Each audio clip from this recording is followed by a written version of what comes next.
thunder of the white man's fires that raced towards the sky, he heard the sound of the forest once again.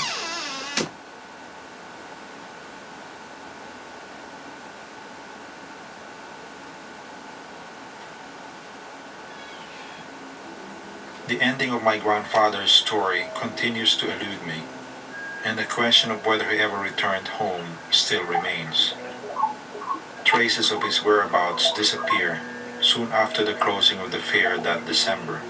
I continued my investigation and followed up on leads I discovered in the National Archives and the Library of Congress.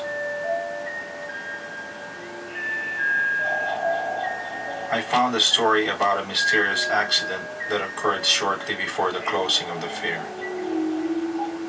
The body of an unidentified man was discovered, the remains mangled beyond recognition. The authorities were certain that he was a Filipino by the color of his skin and the distinct shape and deformity of his feet.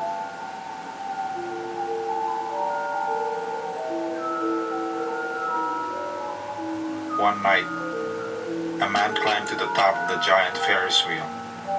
At dawn, the machine was started for routine cleaning.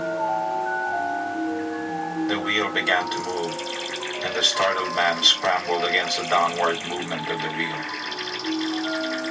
He slipped and lost his footing, falling headfirst towards the center. He was decapitated before the machine could be stopped, the taut cables and wires catching his still twitching body.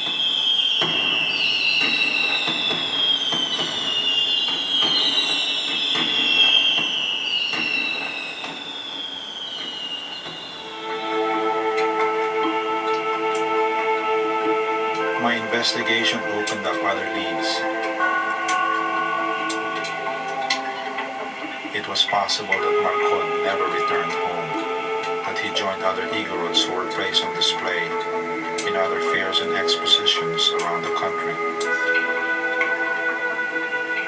For many years, all across America, from San Francisco to Coney Island, Philippine natives brought money and fame to their promoters.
For months I hunted the dark corners and attics of anthropology and medical museums, trying to follow Marcod's trail.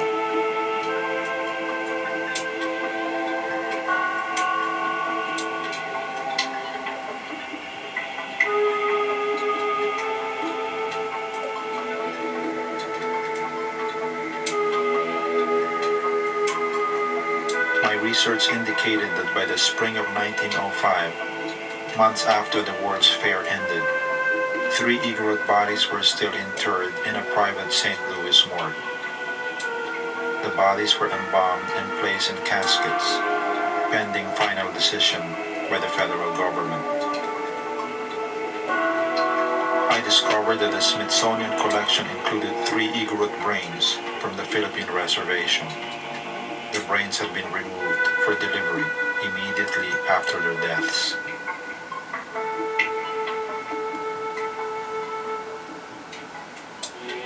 So many objects, identities unknown, labeled but nameless, anonymous stories permanently preserved in a language that can never be understood.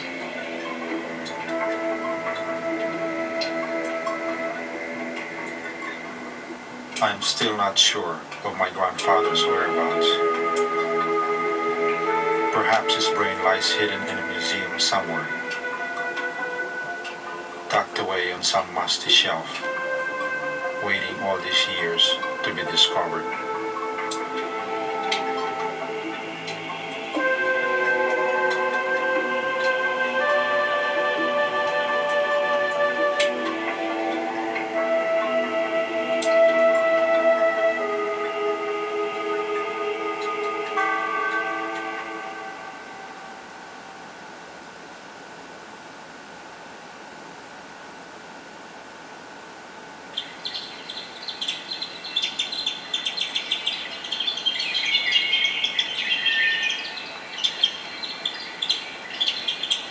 After all this, I have once again gone back into the hiding places of everyday life.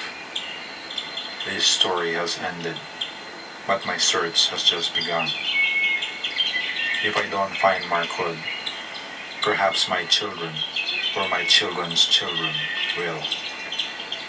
If they see him, I wonder if they will recognize him.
Funding for this program provided by the Corporation for Public Broadcasting and the National Asian American Telecommunications Association.